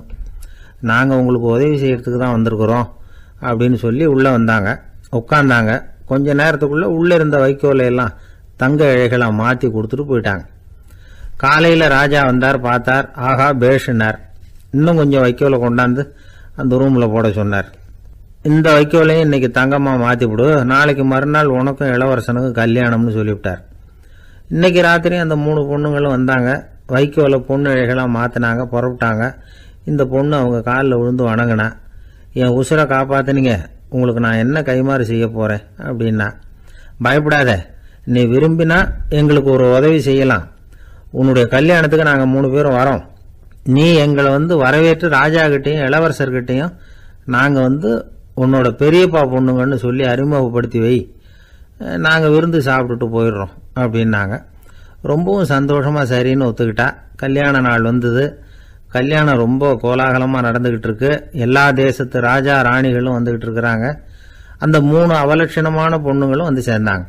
யார் இவங்கன்னு கேட்டார் ராஜா. என் பெரியப்பா பொண்ணுங்க அப்படின்னா அந்த பொண்ணு. காலும் உதடும் கட்டை விரலும் ஏன் இப்படி உங்களுக்கு அவலட்சணம் ஆயிட்டுது அப்படின்னு கேட்டார். அதுக்கு அந்த பொண்ணுங்க பதில் சொன்னாங்க. என்ன செய்யறது, ஓயாமல் வைக்கோலை நூற்று ஒருத்தியோட கட்டை விரல் அப்படி கரண்டி மாதிரி ஆயிட்டுது. நாக்கில் தொட்டு தொட்டு திரிச்சதுனால ஒருத்தியோட உதடு அப்படி ஆயிட்டுது. காலால் கட்டையை அழுத்தி அழுத்தி தறி போட்டதுனால இன்னொருத்தையோட கால் அப்படி ஆயிட்டுது. உங்கள் மருமகளாக வந்திருக்கிற இந்த பொண்ணு அந்த 3ஐயுமே செய்ய தெரிஞ்சவ தான். என்ன ஆக போதும் இன்னும் கொஞ்ச நாளில் அப்படின்னாங்க. அவ்வளவுதான். ராஜா பயந்துட்டார். அம்மா, இன்னையிலேருந்து நீ இளவரசனின் மனைவி. நீ எப்பவும் அழகாக இருக்கணும். அதனால் நீ இனிமேல் வைக்கோலை திரிக்கவே கூடாது அப்படின்னு உத்தரவு போட்டார். அவளை இக்கட்டான சூழ்நிலையிலிருந்து காப்பாற்றின அந்த 3 பொண்ணுங்களும் சந்தோஷமாக திரும்பி போயிட்டாங்களாம். சுவாமி சின்மயானந்தர் இந்த கதையை சொல்லியிருக்கிறார். தன்னலம் மறந்து சுயலாபத்தை தியாகம் செய்கிறது வைக்கோல்ல இருந்து தங்க இழைய நூக்கிறது மாதிரி அப்படிங்கிறார் அவர். அது இருக்கட்டும், இப்ப நம்ம கதைக்கு வருவோம். ஒரு ராஜா தன்னோட மகனுக்கு சுயவரம் நடத்தினார். எல்லா தேசத்தில இருந்தும் ராஜகுமாரர்கள் வந்திருந்தாங்க. ராஜகுமாரியை கல்யாணம் பண்ணிக்கலாம்ங்கிற ஆசையில் சுயம்பர மண்டபத்திலிருந்து எல்லா ராஜகுமாரர்களும் அலறி அடிச்சுக்கிட்டு வெளியில ஓடி வந்துகிட்டு இருக்கிறாங்களாம். ஏன் இப்படி எல்லாரும் மிரண்டு போய் ஓடி வர்றாங்கன்னு கேட்டார் ஒருத்தர். அதுக்கு இன்னொருத்தர் விவரம் சொன்னார். ராஜகுமாரியை இன்னைக்கு தான் அவங்க நேரில் பார்த்தாங்களாம், அதுதான் அப்படி ஓடி வந்துகிட்டு இருக்கிறாங்க அப்படின்னார். ஒரு பெரிய கிராமம். அந்த கிராமத்தில் ஒரு பண்ணையார் வீடு. அதுதான் அந்த கிராமத்திலேயே பெரிய வீடு. ஒரு நாள் ஒரு திருடன் அந்த கிராமத்துக்கு வந்தான். சுற்றி பார்த்தான். அந்த பண்ணையார் வீடு கண்ணில் பட்டுது. இன்னைக்கு ராத்திரி இந்த வீட்டில் தான் நம்ம தொழிலை ஆரம்பிக்கணும் அப்படின்னு சொல்லி அவன் முடிவு பண்ணிக்கிட்டான். ஏன்னா அதுதான் அந்த கிராமத்திலே கொஞ்சம் பெரிய வீடு. அங்கே தான் அவன் எதிர்பார்க்கறது ஏதாவது கிடைக்கும் அப்படிங்கிறது அவனுடைய முடிவு. நடு ராத்திரி அவன் மெதுவாக சுவரேறி குதித்து அந்த பெரிய வீட்டுக்குள்ளே புகுந்தான். அங்கே போய் பார்த்தா முக்கியமான இடங்கள்ல எல்லாம் காவலுக்கு ஆள் நின்றுட்டு இருக்கிறாங்க ராத்திரி நேரத்தில். சரி, இந்த வீட்டில் நம்மால் திருட முடியாது அப்படின்னு முடிவு பண்ணிட்டு மெதுவாக வந்த வழியிலேயே திரும்பி வந்தான். அந்த சமயத்தில் காலில் ஏதோ தட்டுப்பட்டுது. என்னது அப்படின்னு சொல்லி குனிஞ்சு பார்த்தா அங்கே ஒரு பெரிய வெங்காய மூட்டை அடுக்கி வச்சிருக்கிறாங்க. சரி, வந்ததுக்கு வெறுங்கையோடு திரும்ப வேண்டாமே அப்படின்னு சொல்லி கையில் இருந்த ஒரு பெரிய பை நிறைய அதை அள்ளி போட்டுக்கிட்டான். வெங்காயத்தை போட்டுக்கிட்டு புறப்படுற சமயத்தில் கப்புன்னு கழுத்தில் ஒரு கை விழுந்தது. ஆள் மாட்டிக்கிட்டான். அதாவது காவலாளிகள் அவனை பிடிச்சி வச்சுக்கிட்டாங்க. மறுநாள் காலையில் அந்த திருடனை பண்ணையார் முன்னாடி கொண்டுட்டு போய் நிறுத்தினாங்க. ஐயா, இந்த ஆள் ராத்திரி நம்ம வீட்டில் திருடுறதுக்காக வந்தான். வெங்காயத்தை அள்ளிட்டு புறப்படுறப்போ மாட்டிக்கிட்டான் அப்படின்னாங்க. அவர் பார்த்தார். என்னப்பா இவங்க சொல்கிறது உண்மைதானான்னு கேட்டார். ஆமான்னு ஒத்துக்கிட்டான் அந்த ஆள். பண்ணையார் அதுக்கப்புறம் கொஞ்சம் யோசனை பண்ணார். அப்புறமா தீர்ப்பு வழங்கினார். இதை பார்ப்பா, நீ இங்கே திருட வந்தது குற்றம். அதுக்காக நீ 100 ரூபாய் அபராதம் செலுத்தணும், அல்லது 100 கசையடிகள் வாங்கணும். அதுவும் இல்லைன்னா நீயே திருடுன அவ்வளவு வெங்காயத்தையும் பச்சையா என் கண் முன்னாடியே சாப்பிட்டுணும். இதில் எந்த தண்டனையை ஏற்றுக்கிறது அப்படிங்கிறத பற்றி நீயே யோசனை பண்ணி முடிவு எடுத்துக்கலாம் அப்படின்னு சொல்லிவிட்டார். அதாவது இவனே முடிவு பண்ணிக்க வேண்டியது. 100 ரூபா பணம் கட்டுறியா, இல்லது சாட்டை அடி வாங்குறியா, அல்லது வெங்காயத்தை சாப்பிட்றியா? இதுதான் அவர் கொடுத்தது, நீயே முடிவு பண்ணி சொல்லுன்னு விட்டார். திருடன் கொஞ்ச நேரம் யோசனை பண்ணி பார்த்தான். அவனுக்கு இருக்கிறதுலே ரொம்ப சுலபமாக தெரிஞ்சது இந்த வெங்காயத்தையே சாப்பிட்டுட்றேன்ட்டான். ஐயா, நான் இந்த வெங்காயத்தையே சாப்பிட்டுட்றேன், அதுதான் எனக்கு கொஞ்சம் சுலபமாக தெரியுதுன்னா சரின்னு விட்டார் பண்ணையார். அப்படியே எல்லாத்தையும் கொண்டு வந்து கொட்டினாங்க. ஒவ்வொன்றா எடுத்து சாப்பிட ஆரம்பித்தான். கொஞ்ச நேரம் சுவாரஸ்யமாக சாப்பிட்டான். அதுக்கப்புறம் வாய் எரிய ஆரம்பிச்சுட்டுது. கண்ணு ரெண்டும் செவந்து போச்சு. கண்ணில் இருந்து தார தாரையாக கண்ணீர் வழிய ஆரம்பிச்சுட்டுது. ஒரே எரிச்சல். அவனால் தாக்கு பிடிக்க முடியல. வெங்காயம் பாதி கூட தீரல. பார்த்தான், சரி இது நமக்கு சரிப்பட்டு வராது அப்படின்னு முடிவு பண்ணிட்டான். ஐயா, என்னை மன்னிச்சுக்கோங்க, இது என்னால் முடியாது போல இருக்கு, பேசாமல் எனக்கு 100 சாட்டை அடியே கொடுத்துருங்க அப்படின்னா. அவரும் சரின்னார். சாட்டை அடி விழ ஆரம்பிச்சுது. அதுவும் ஆரம்பத்தில் ஒரு மாதிரியாக இருந்தது. ஒரு 60 அடிகள் விழுற வரைக்கும் தாங்கினான். அதுக்கு மேலே அவனால் முடியல, தாக்கு பிடிக்க முடியல. ஐயா, என்னை மன்னிச்சுக்கோங்க அப்படின்னு மறுபடியும் பண்ணையார் காலில் விழுந்தான். ஐயா, இதுவும் எனக்கு சரிப்பட்டு வராது போல இருக்கு, பேசாமல் 100 ரூபா அபராதமே கட்டிவிடுறேன் அப்படின்னா. அதே மாதிரி பணத்தை எடுத்து கொடுத்துட்டு அவன் பாட்டுக்கு போனான். இப்படி ஒரு கதை உண்டு. இந்த கதையை உலக புகழ்பெற்ற மனோதத்துவ மேதை எம் ஸ்காட் பெக் ஒரு உதாரணமாக எடுத்து சொல்கிறார். எதுக்காக அவர் எடுத்து சொல்கிறாருன்னா, இந்த முடிவெடுக்கும் திறன் அப்படிங்கிறத விளக்கறதுக்காக. வாழ்க்கையில் முடிவெடுக்கிற திறன் நம்ம ஒவ்வொருத்தருக்கும் ரொம்ப அவசியம். எந்த சந்தர்ப்பத்தில் எப்படி முடிவெடுக்கிறோம் அப்படிங்கிறத வச்சு தான் நம்ம வாழ்க்கை அமையும். எவ்வளவு தான் பணம் இருந்தாலும் சரி, எவ்வளவு தான் படிச்சிருந்தாலும் சரி, இந்த முடிவெடுக்கிற திறன் சரியா இல்லைன்னா வாழ்க்கையில் பல சறுக்கல்களை சந்திக்க வேண்டியிருக்கும். நாம் முடிவுகள் எடுத்தால் அந்த முடிவுகளால் ஏற்படக்கூடிய விளைவுகளுக்கு நாம் பொறுப்பு ஏற்க வேண்டி இருக்குமே அப்படிங்கிற பயத்தினால முடிவெடுக்கிற அதிகாரத்தை பல சமயங்களில் நாம் மற்றவங்களுக்கு தாரவாத்து கொடுத்துட்றோம். நாமே முடிவெடுக்கக்கூடிய திறமையை வளர்த்துக்கிறது தான் ரொம்ப முக்கியம். ஒருத்தர் சொன்னார், சார், சின்ன சின்ன பிரச்சனைகள்ல எல்லாம் எங்கள் வீட்டில் என் மனைவி முடிவு எடுக்க விட்டுருவேன், பெரிய பிரச்சனைகள்ல எல்லாம் நான் தான் முடிவெடுப்பேன் அப்படின்னார். பரவாயில்லையே அப்படின்னு சொல்லி, சின்ன சின்ன பிரச்சனைகள்னா எதுங்க அப்படின்னு கேட்டேன்.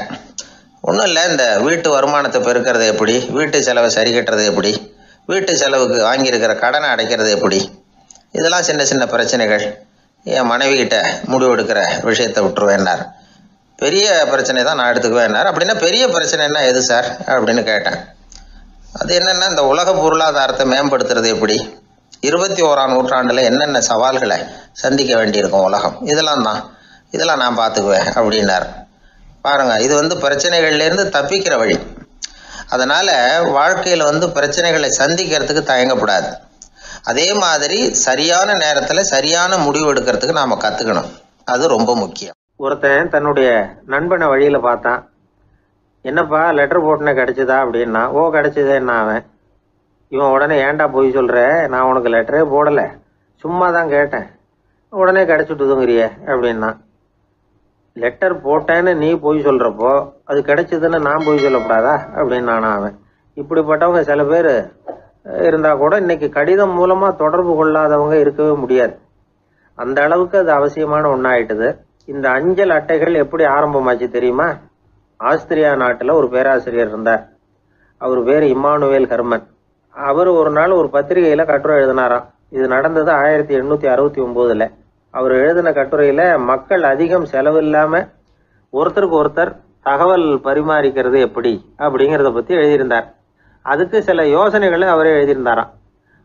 எப்படின்னா, அந்த கட்டுரையை எல்லாரும் படித்து பார்த்துருக்குறாங்க, அவர் சொன்ன யோசனைகள் என்னன்னு.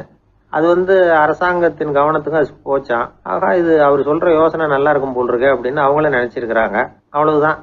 உடனே அந்த யோசனையை நடைமுறைக்கு கொண்டுகிட்டு வந்தாங்களாம். பேராசிரியர் இம்மானுவேல் ஹெர்மனின் யோசனைப்படி அச்சடித்த அரசு முத்திரையோட அரசாங்கம் அஞ்சல் அட்டைகளை வெளியிட ஆரம்பிச்சுதான். 1869 அக்டோபர் 7ஆம் தேதி இது நடந்திருக்கு. உலகின் முதல் அஞ்சல் அட்டை வெளிவந்த நாள் அது. அப்போதான் அதுக்கு பேர் என்ன தெரியுமா? அதாவது கரஸ்பாண்டிங் கார்டு அப்படின்னு பேராது. அதுக்கப்புறம் என்ன ஆச்சுன்னா, உடனடியாக அமெரிக்காவிலேயே இது மாதிரியான கார்டுகளை வெளியிட ஆரம்பிச்சிட்டாங்க. அங்கே இதுக்கு என்ன பேர் தெரியுமா? Postal card.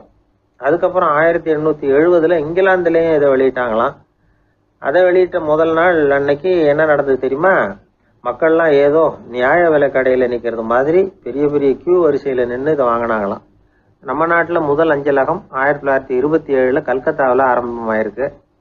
இன்னைக்கும் அஞ்சலகம் இல்லாத இடமே இல்லை. அந்த அளவுக்கு அஞ்சல் போக்குவரத்து அதிகமாக இருக்குது. அன்னைக்கு உள்நாட்டில் ஒருத்தருக்கு ஒருத்தர் தகவல் பரிமாற்றம் செய்து கொள்ள மலிவான ஒரு அஞ்சல் அட்டையை அரசாங்கம் வெளியிடலாம் அப்படின்னு பேராசிரியர் எழுதின கட்டுரை இன்னைக்கு எந்த அளவுக்கு ஆகியிருக்கு பார்த்தீங்களா? ஒருத்தன் ஒரு தபால் பெட்டிக்கு பக்கத்தில் தலையை வச்சுக்கிட்டு அவன் பாட்டுக்கு நின்றுட்டு இருந்திருக்கான். அங்கே இருந்து இன்னொருத்தன் கேட்டிருக்கான், என்ன ஆச்சுன்னு. கொஞ்ச நேரத்துக்கு முன்னாடி இந்த தபால் பெட்டியில் ஒரு கார்டு எழுதி போட்டேன், விவரமெல்லாம் நல்லா தான் எழுதியிருக்கிறேன், ஆனால் அட்ரஸ் எழுத மறந்துட்டேன் அப்படின்னு நானா. உடனே அவன், அதுக்காக கவலைப்படாத, நான் போட்ட கார்டில் அட்ரஸ் எல்லாம் பின்கோடு உள்பட கரெக்டாக எழுதியிருக்கேன், ஆனால் விவரம் எழுத மறந்துட்டேன் நானா. கவலைப்படாத, கொஞ்ச நேரத்தில் தபால்காரர் வருவார், பெட்டியை திறந்ததும் நம்ம லெட்டரை கேட்டு வாங்கிக்கலாம்னா ஒருத்தன். கொஞ்ச நேரத்துக்கு முன்னாடி அவர் வந்தார், கேட்டேன், அதுக்கப்புறம் தான் மனசுக்கு ரொம்ப கஷ்டமாக போச்சு நானா. இவன் ஏண்டான்னு கேட்டிருக்கான். அவன், இது தபால் புட்டு இல்லையா? கல்யாணத்துக்கு போயிருந்தியே, எப்படி இருந்ததுன்னு கேட்டார் ஒருத்தர். எப்படி இருந்தது? சாப்பாடு சரியில்லை, சாம்பார்ல உப்பு பத்தல, இப்படி அடுக்கிக்கிட்டே போனார் அடுத்தவர். இது ஒரு மனித சுபாவம். எப்பவுமே எதிர்மறையான செய்திகளை பேசுறதுலதான் மனிதனுக்கு ஆர்வம் அதிகம். எது சரியில்லைங்கிறத சொல்றதுக்கு தான் அவன் ஆசைப்படுறான். எது சரியா இருந்ததுங்கிறத சொல்றதுக்கு அவன் ஆசைப்படுறது இல்ல. இப்ப எல்லாரும் சொல்லுவாங்களே, ஒரு பெரிய வெள்ளைத்தாள்ல நடுவுல ஒரு சின்ன கருப்பு புள்ளிய வைங்க, அத ஒருத்தர்கிட்ட காட்டி இது என்னன்னு கேட்டா கருப்பு புள்ளின்னு தான் சொல்லுவார். ஒரு சின்ன கருப்பு புள்ளியத்தான் அவர் கவனிக்கிறார். அந்த புள்ளியை சுற்றி இருக்கிற விசாலமான வெள்ளை பகுதியை அவர் கவனிக்கிறது இல்ல. இது மனித இயல்பு. ஒரு கண்ணாடி முன்னாடி போய் நிக்கிறோம், முகத்தை பாக்குறோம், கொஞ்சம் யோசனை பண்ணி பாருங்க. முகத்துல நமக்கு பிடிக்காத பகுதியை தான் முதல்ல கவனிப்போம். கன்னத்துல ஒரு பரு இருந்ததுன்னா அதுதான் முதல்ல நம்ம கண்ணுல படும். கருப்பா ஒரு மச்சம் இருந்தா அதைத்தான் நாம முதல்ல கவனிக்கிறோம். ஒரு சின்ன காயம் இருந்ததுன்னா ரொம்ப கவனிச்சு கூர்ந்து பாக்குறோம். அதை சுற்றி இருக்கிற அழகான பகுதிகள் எல்லாம் அதுக்கு அப்புறம் தான். அவ்வளவு தூரத்துக்கு ஏன்? காலையில ஒரு செய்தித்தாளை கையில எடுத்து புரட்டுறீங்க, எதிர்மறையான செய்திகளை தான் முதல்ல பாக்குறோம். ஆக்கப்பூர்வமான செய்திகள்லாம் அதுக்கப்புறம் தான். எதிர்மறையான செய்திகள் தான் பத்திரிகைகளின் விற்பனையை உயர்த்துது. இப்ப ஒரு கும்பல்ல கலவரம், பத்திரிகையில செய்தி எப்படி வருது? கலவரத்துல 10 பேர் உயிரிழந்தார்கள் அப்படின்னு தான் வரும். அந்த கலவரத்துல 918 பேர் உயிரோடு திரும்பி போனார்கள் அப்படின்னு போடுறது இல்ல. எத்தனை பேர் இறந்து போனாங்க அப்படிங்கிறது தான் பத்திரிகைக்கு முக்கியம். ஏன்னா மனித மனம் அதை தான் கவனிக்குது. பாதகமான செய்திகளே பத்திரிகைகள்ல அதிகமா வருது, எதிர்மறையான செய்திகளுக்கு தான் அதிக முக்கியத்துவம் கொடுக்கப்படுது. இதனால என்ன ஆகுது தெரியுமா? இந்த உலகத்துல எங்க பார்த்தாலும் கொலையும் கொள்ளையும் விபத்தும் உயிரிழப்பும் தான் நடந்துகிட்டு இருக்கு அப்படிங்கறது மாதிரி ஒரு பிரமை. இந்த உலகத்துல மகிழ்ச்சிகளை எல்லாம் நாம மறந்துடுறோம். வாழ்வின் வெளிச்சங்களை எல்லாம் நாம இழந்துடுறோம். இன்னைக்கு விமான விபத்துல 214 பேர் உயிரிழந்தார்கள் அப்படிங்கிறது எதிர்மறையான செய்தி. இன்று விமானம் மூலமாக 2 லட்சம் பேர் சௌக்கியமாக பயணம் செய்தார்கள் அப்படிங்கிறது நேரடியான செய்தி. ஆனாலும் செத்ததுதான் செய்தியா வரும். சௌக்கியமா போனவங்களை பத்தி வெளியில தெரியாது. வாழ்க்கையின் சாதகமான அம்சங்கள்ல கவனம் செலுத்துறதுக்கு நாம கத்துக்கணும். இந்த உலகத்துல நாம மகிழ்ச்சியா இருக்கிறதுக்கு எவ்வளவோ விஷயங்கள் உண்டு. அதையெல்லாம் கவனிச்சு பாக்குறதுக்கு நாம கத்துக்கணும். ஒரு நாள் பூராவும் நல்லா நடந்துகிட்டு இருப்பீங்க, ஏதோ ஒரு நேரத்துல வாழைப்பழத்தோல்ல காலை வச்சிருப்பீங்க, வழிக்கு விழுந்துட்டீங்க. வழிக்கு விழுந்ததுதான் நமக்கு பெருசா தெரியும். நாலு பூரா நாம நல்லா நடந்துகிட்டு இருந்தோமே அப்படிங்கறது தெரியாது பெருசா. நமது பலம் என்னங்கறதுலதான் அதிக கவனம் தேவை. தோல்வி மனப்பான்மை, இது நெகட்டிவ் ஆட்டிடியூட்ஸ். தாழ்வு மனப்பான்மை, நெகட்டிவ் செல்ஃப் இமேஜ். எதிர்மறையாவே நினைக்கிறது பேசுறது அப்படிங்கிற குணத்தை மாத்திக்காதவன் எந்த காலத்திலயும் முன்னேற முடியாது. அப்படிப்பட்டவன் வெற்றிகரமான மனிதனும் கிடையாது. அதனால வாழ்க்கையில வெற்றி பெற விரும்புகிறவர்கள் எதிர்மறை மனோபாவத்தை மாற்றிக்கொள்ளுங்கள். நெகட்டிவ் விஷயங்கள்ல இருந்து உங்க கவனத்தை திருப்புங்க. பாசிட்டிவ் விஷயங்கள்ல கவனத்தை செலுத்துங்கள். ஒரே விஷயத்த கூட சில பேர் பாசிட்டிவா எடுத்துக்குவாங்க, சில பேர் நெகட்டிவா எடுத்துக்குவாங்க.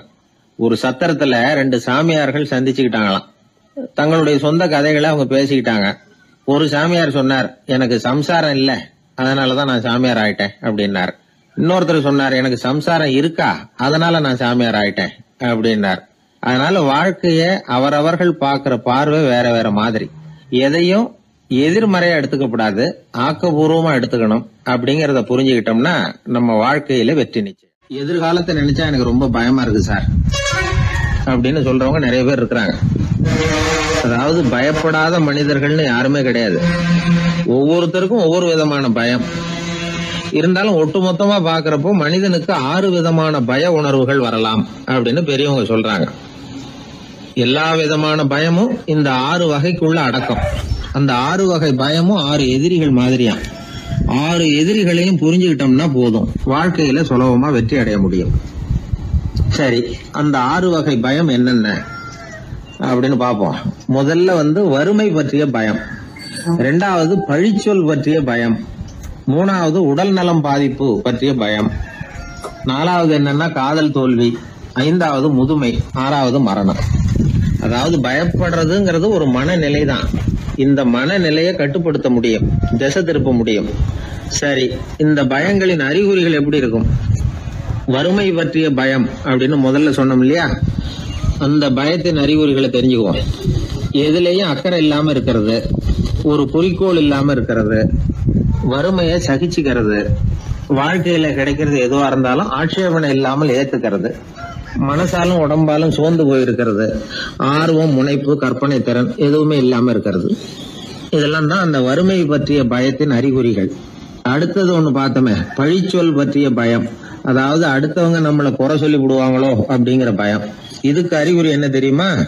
புதியவர்களை சந்திக்கிறதுக்கு பயப்படுறது, முடிவு எடுக்க முடியாம குழம்புறது, பிரச்சனைகளை தவிர்க்க விரும்புறது, தாழ்வு மனப்பான்மை, வரவுக்கு மீறி செலவு செஞ்சு இமேஜை உயர்த்திக்கிறது, குறிக்கோள் இல்லாத வாழ்க்கை. இதெல்லாம் தான் அதுக்கு அறிகுறிகள். 3வது பயம் உடல் நலம் பாதிப்பு பற்றிய பயம், அதாவது நோய் பற்றிய பயம். ஒரு உண்மை என்ன தெரியுமா?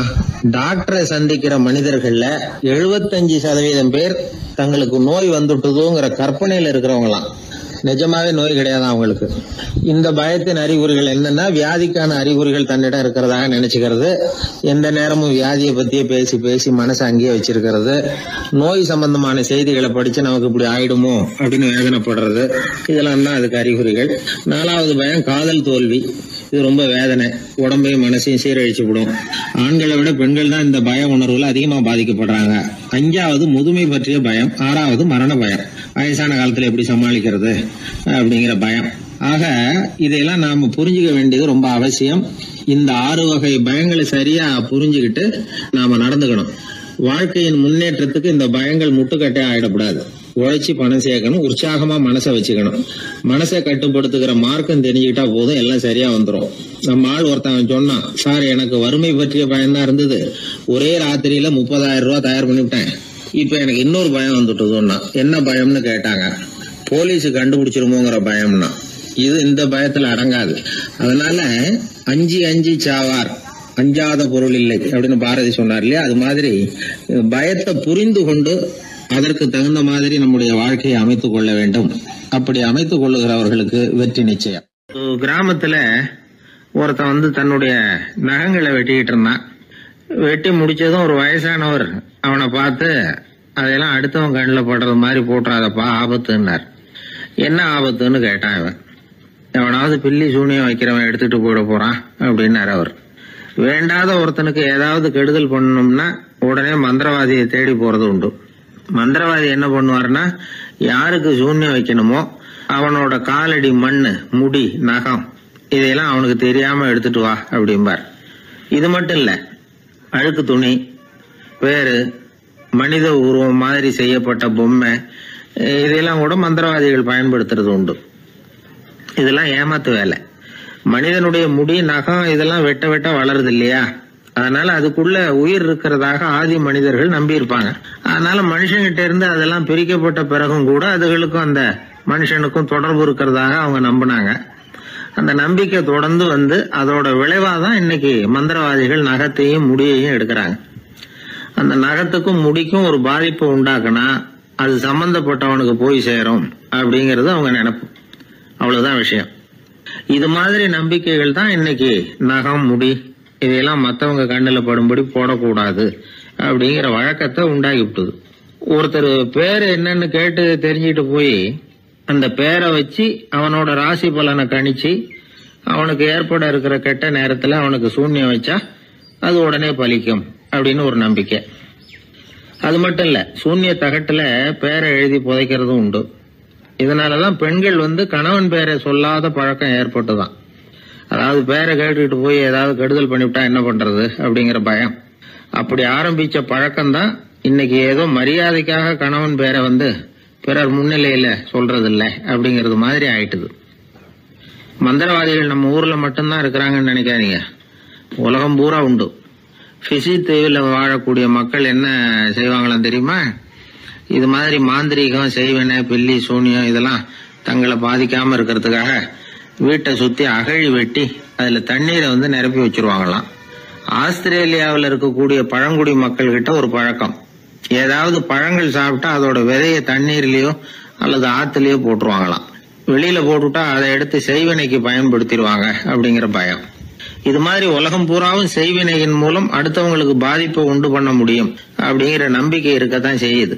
பொதுவா எல்லா ஊர்லயுமே நகம், முடி, காலடி மண்ணு, மனித உருவ பொம்மை இததான் மந்திரவாதிகள் பயன்படுத்துறாங்களாம். இந்த பில்லி, சூனியம், செய்வினை இதுல இருக்கிற உண்மை என்ன தெரியுமா?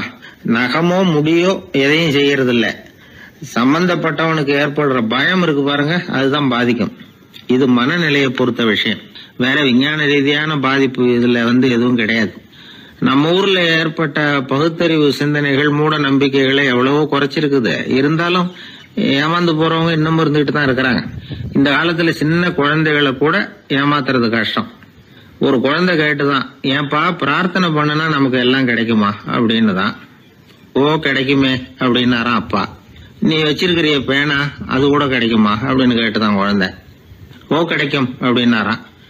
அப்படின்னா நீ வச்சிருக்கிற பேனாவை என்கிட்ட கொடுத்துரு, அதுக்கப்புறம் நீ பிரார்த்தனை பண்ணி வேற ஒரு பேனாவை வாங்கிக்கோ அப்படின்னு தான் அந்த சின்ன குழந்தை. ஒரு பெரிய நினைவு மண்டபம், அதுக்கு முன்னாடி ஒரு அப்பாவும் பிள்ளையும் நின்றுகிட்டு இருக்கிறாங்க. அந்த வழியா போறவங்க வர்றவங்க எல்லாம் அந்த இடத்துல நின்று அது என்ன மண்டபம் அப்படின்னு விசாரிக்க ஆரம்பிச்சாங்க. அந்த அப்பாவும் பிள்ளையும் தான் வர்றவங்களுக்கெல்லாம் விவரம் சொல்லிட்டு இருக்கிறாங்க. அதாவது இந்த இடத்துல ஒரு பெரிய மகான் சமாதி ஆயிருக்கார், அவர் சமாதியான இடத்துல இந்த நினைவு மண்டபத்தை கட்டியிருக்கிறோம் அப்படின்னாங்க. ஊர் பூரா இந்த செய்தி பரவிச்சு. நிறைய பேர் அந்த இடத்தை தேடி வர ஆரம்பிச்சாங்க. இங்கே கொஞ்சம் நேரம் உட்காந்துட்டு போனால் மனசுக்கு ஒரு நிம்மதி கிடைக்கிது அப்படின்னாங்க. அங்கே இருந்த உண்டியலில் நிறைய காசு போட்டுட்டு போகிறாங்க. பணம் கிடுகிடுன்னு நிறைய சேர ஆரம்பிச்சுட்டுது. பணம் நிறைய சேர்ந்த உடனே அந்த அப்பாவுக்கும் பிள்ளைக்கும் தகராறு வந்துட்டுது. பணம் சேர்ந்தாலே சொத்து தகராறு வரத்தானே செய்யும், அது மாதிரி வந்துட்டுது. பையன் அடிக்கடி நிறைய பணம் கேட்க ஆரம்பித்தான். அப்பா பார்த்தார், யோசனை பண்ணார், ஒரு முடிவுக்கு வந்தார். ஒரு நாள் பையனை கூப்பிட்டார், இதை பாருப்பா, நமக்குள்ள தகராறு வேணாம், அப்பாவும் பிள்ளையும் இப்படி சண்டை போட்டுக்கிட்டா பார்க்குறவங்க தப்பாக நினைப்பாங்க, அதனால் நமக்குள்ளே சமரசமாக இதை தீர்த்துக்குவோம், என்ன சொல்கிற அப்படின்னார் அப்பா. சரி நான் பையன். உடனே அந்த அப்பா என்ன பண்ணார் தெரியுமா? மகன்கிட்ட கொஞ்சம் பணத்தை கொடுத்தார், தன்கிட்ட இருந்த ஒரு கழுதையையும் கொடுத்தார். இதை வச்சு நீ பொழைச்சிக்கோ அப்படின்னு சொல்லி அனுப்பி வச்சுட்டார். மகன் அந்த கழுதையை இழுத்துக்கிட்டு அடுத்த ஊருக்கு போனான். வழியிலேயே அந்த கழுதை செத்து போச்சு. உடனே என்ன பண்ணலாம்னு யோசனை பண்ணான். ஒரு ஐடியா வந்தது. அந்த கழுதையை ஒரு சாலை ஓரமாக புதைச்சான். கையில் இருந்த பணத்தை வச்சு அந்த இடத்துல ஒரு கல் மண்டபம் கட்டினான். அந்த வழியாக 2 பேர் வந்தாங்க. இது என்ன மண்டபம்னு விசாரித்தாங்க. இந்த இடத்துல ஒரு பெரிய மகான் சமாதி ஆயிருக்கிறார் அப்படின்னா. இந்த செய்தி ஊர் பூரா பரவ ஆரம்பிச்சுட்டுது. நிறைய பேர் வந்து போக ஆரம்பித்தாங்க. இங்கே வந்தால் மனசுக்கு ஒரு பெரிய நிம்மதி கிடைக்குது அப்படின்னு வேற சொல்ல ஆரம்பித்தாங்க. வர வர கூட்டம் அதிகமாக வர ஆரம்பிச்சுட்டுது. உண்டியலில் பணம் நிறைய சேர்ந்துட்டுது. நகையெல்லாம் கூட கழட்டி காணிக்கையாக போட ஆரம்பிச்சுட்டாங்க. அப்பாவை விட மகன் பெரிய ஆளாயிட்டான். இதை கேள்விப்பட்டார் அப்பா. பையனை பார்த்துட்டு வரலாம்னு ஒரு நாள் புறப்பட்டு வந்தார். பையன் ஓஹோன்னு இருக்கிறான். பங்களா, காரு எல்லாம் வந்துட்டுது. எப்படிடா இந்த அளவுக்கு ஆனே அப்படின்னு விசாரித்தார். அப்பா, எல்லாம் உங்கள் ஆசீர்வாதம் தான், நீங்கள் கொடுத்த மூலதனத்தை வச்சு தான் இவ்வளவும் சம்பாதிச்சேன் அப்படின்னு நான் பையன். அது எப்படிறான்னு விசாரித்தார். அப்பா, நீங்கள் ஒரு கழுதை குட்டியும் கொஞ்சம் பணமும் என்கிட்ட கொடுத்து அனுப்பி வச்சிங்க. அதை எடுத்துக்கிட்டு வந்தேன். வர்ற வழியில் அந்த கழுதை செத்து போச்சு. உடனே யோசனை பண்ணேன், அந்த கழுதையை இந்த இடத்துல புதைச்சேன். கையில் இருந்த பணத்தை வச்சு மண்டபம் கட்டினேன். மகான் ஒருத்தர் சமாதி ஆயிருக்கார் அப்படின்னு வதந்தியை கிளப்பி விட்டேன். ஜனங்கள்லாம் ஏமாந்து போய் காசை கொண்டாந்து போட ஆரம்பிச்சிட்டாங்க. நான் பொழைச்சிக்கிட்டு இருக்கிறேன் அப்படின்னா. இப்போதான்டா நீ என் புள்ள அப்படின்னு சொல்லி சந்தோஷப்பட்டாரான் அந்த அப்பா. ஏன் அப்படி சொல்கிறீங்கன்னு கேட்டிருக்கான் பையன். கழுதை குட்டியை புதைச்சி மண்டபம் கட்டியிருக்கிற நீ, ஏற்கனவே நம்ம ஊரில் நாம் கட்டியிருக்கிறோமே மண்டபம், அது இந்த கழுதையோட அம்மாவை புதைச்ச இடம். மகான் சமாதி ஆயிருக்காருன்னு நானும் சும்மா கப்ஸா தான் விட்டுக்கிட்டு இருக்கேன் அப்படின்னாராம் அப்பா. முட்டாள் ஜனங்களை நினைச்சி அந்த 2 பேரும் சத்தம் போட்டு சிரிச்சாங்களாம். மனுஷனை மனுஷன் ஏமாத்துறது ரொம்ப சுலபம். என் கூட படித்த ஒருத்தன் திடீர்னு ஒரு நாள் எல்லாருக்கும் அருள் வாக்கு சொல்ல ஆரம்பிச்சிட்டான். அவன் ஒரு ஆஃபீஸ்லேயும் வேலை பார்க்குறான். ஆஃபீஸில் உள்ளவங்கெல்லாம் அவங்ககிட்ட வந்து அருள் வாக்கு கேட்குறது வழக்கம். ஒரு நாள் நான் அவன் முன்னாடி போய் உட்காந்து பேசிக்கிட்டு இருந்தேன். அப்போ அதே ஆஃபீஸில் வேலை பார்க்குற ஒருத்தர் அவங்ககிட்ட வந்து, சுவாமி, என் மேஜையில் வச்சுருந்த பேனா திடீர்னு காணாமல் போட்டுது, அது திரும்ப கிடைக்குமா எனக்கு அப்படின்னு கேட்டார். இவன் கண்ணை உருட்டி பார்த்துட்டு, அது உனக்கு கிடைக்காது, புதுசாக வேற ஒன்று வாங்கிக்கப்போ அப்படின்னா. சரின்னு அவர் போயிட்டார். அவர் போனதுக்கப்புறம் நான் மெதுவாக இவனை பார்த்து, அது எப்படிறா அது உனக்கு கிடைக்காதுன்னு அவ்வளோ உறுதியாக அவர்கிட்ட சொன்னேன் அப்படின்னு கேட்டேன். இவன் மெதுவாக என் காதுகிட்ட வந்து, அந்த பேனாவை கிளப்புனதே நான் தான் அப்படிங்கிறான். ஒரு ஊரில் ஒரு ஆள் இருந்தான். நிறைய பணம் சேர்த்தான். அவனுக்கு சம்பாதிக்க தெரியுமே தவிர செலவு பண்ண தெரியாது. மகா கஞ்சன். காசை கையில் எடுக்கவும் மாட்டான். எடுத்தால் செலவு செய்ய வேண்டியிருக்குமே. அதனால் இப்படியே அவன் காலத்தை ஓட்டி விட்டான். வயசாயிட்டுது. அவனுடைய மனைவி ஒரு நாள் கேட்டாங்க, இவ்வளவு நாளாக நீங்கள் என்னை எங்கேயுமே அழைச்சிட்டு போனதில்லை, இப்போவாவது அழைச்சிட்டு போகக்கூடாதா அப்படின்னாங்க. எங்கே போகணும் சொல்லுன்னா. காசிக்கு போகணும், கங்கையில் குளிக்கணும்னாங்க. இவன் பார்த்தான், இதுக்கு ஏன் அவ்வளோ தூரம் செலவு பண்ணிட்டு போகணும், நம்ம ஊர் ஆற்றுலேயே குளிக்கலாமே, இதுவும் புண்ணிய நதி தான், இங்கே குளித்தா அங்கே குளித்த பலன் கிடைச்சிரும் அப்படின்னா. சரின்னு 2 பேரும் ஆத்தங்கரைக்கு போனாங்க. அன்னைக்கு ஏதோ விசேஷம், நிறைய கூட்டம், நிறைய பேர் குளிச்சுக்கிட்டு இருக்கிறாங்க. கரையில் சில புரோகிதர்கள் நின்றுக்கிட்டு இருக்கிறாங்க. குளிக்கிறதுக்கு முந்தி அவங்கக்கிட்ட உட்காந்தா ஏதோ மந்திரம்லாம் சொல்லுவாங்க, கொஞ்சம் காசு கொடுக்க வேண்டியிருக்கும். அதனால் இவன் என்ன பண்ணான், ஆத்தங்கரையிலேயே கொஞ்சம் தூரம் போனான். ஊரை விட்டு தள்ளி வந்துட்டான். அங்கே யாருமே இல்லை. அப்பாடான்னு சந்தோஷப்பட்டான். குளிக்கலாம்னு புறப்பட்டான். இந்த நேரம் கடவுள் பார்த்தார், இந்த கஞ்சனுக்கு ஏதாவது புத்தி போகட்டணும் அப்படின்னு நினைச்சார். உடனே ஒரு புரோகிதர் மாதிரி உருவத்தை மாற்றிக்கிட்டு அந்த ஆள் முன்னாடி வந்து நின்னார். அவனுக்கு அதிர்ச்சி. இங்கே யாருமே இருக்க மாட்டாங்கன்னு நினச்சா இங்கேயுமே ஒரு ஆள் வந்துட்டாரு, என்ன பண்ணுறதுன்னு யோசனை பண்ணான். புரோகிதர் உருவத்தில் இருந்த கடவுள் சொன்னார், இதை பாருங்க, இன்னைக்கு விசேஷ நாள், நீராடுறதுக்கு முன்னாடி சுயகல்பம் பண்ணிக்கிறது ரொம்ப நல்லது அப்படின்னார். என்கிட்ட பணம் எதுவும் இல்லையேன்னா. பரவாயில்ல, அப்புறமா கொடுங்க, வாங்கிக்கிறேன். ஆனால் ஒன்று, எவ்வளவு கொடுப்பீங்கிறத மட்டும் இப்போவே சொல்லி கொடுங்க அப்படின்னார். இவன் ரொம்ப யோசனை பண்ணான். ஒரு 10 பைசா தரேன் அப்படின்னா. சரின்னு ஒத்துக்கிட்டு எல்லா கிரியைகளையும் அவர் செஞ்சார். அதுக்கப்புறம் கணவனும் மனைவியும் ஆற்றுல குளிச்சாங்க. அவர் போயிட்டார். கொஞ்ச நாள் கழிச்சு அவன் வீட்டுக்கு வந்தார் கடனை வசூல் பண்ணுறதுக்கு. வாசலில் நின்றுக்கிட்டு இருந்த அவன் மனைவி இவரை பார்த்ததும் தயங்க ஆரம்பித்தாங்க. அந்த அம்மா கிட்ட விஷயத்த சொன்னார். அந்த அம்மா ஓடி போய் உள்ளே இருக்கிற தன்னுடைய கணவர்கிட்ட சொன்னாங்க. அவன் யோசனை பண்ணான், இப்போ வெளியில் போனால் அவனுக்கு 10 காசு கொடுக்க வேண்டியிருக்கும், அதனால் எனக்கு காய்ச்சல்னு அந்த ஆளுகிட்ட சொல்லிவிடு, இன்னொரு சந்தர்ப்பத்தில் என்னை வந்து பார்க்க சொல்லு அப்படின்னா. அந்த அம்மா போய் சொன்னாங்க. அப்படிங்களா, அப்படின்னா அவரை நான் உடனே போய் பார்க்கணுமே அப்படின்னு உள்ள நுழைய ஆரம்பித்தார். அவங்க மறுபடியும் இருங்க தான் வரேன்னு சொல்லிவிட்டு உள்ள ஓடி விஷயத்த சொன்னாங்க. இது எதுடா வம்பா போச்சு அப்படின்னு பார்த்தான். மனைவியை கிட்டத்தில் கூப்பிட்டான். இதோ பாரு, ஜன்னி கண்டு நான் இறந்து போயிட்டதா சொல்லிவிடு அப்படின்னா சொன்னாங்க. புரோகிதர் பார்த்தார். அப்படின்னா ஒரு வழியாக இருந்து அவருடைய இறுதி சடங்குகளையும் நானே முடிச்சுட்டு போயிடுறேன் அப்படின்னார். உள்ளே இருந்தவன் யோசனை பண்ணான், அந்த ஆள் என்னை விடமாட்டான் போல இருக்கு, அதனால் ஒரு சவப்பெட்டியில் என்னை வச்சு தூக்கிக்கிட்டு மயானத்துக்கு போங்க, பார்த்துக்கலாம் அப்படின்னா.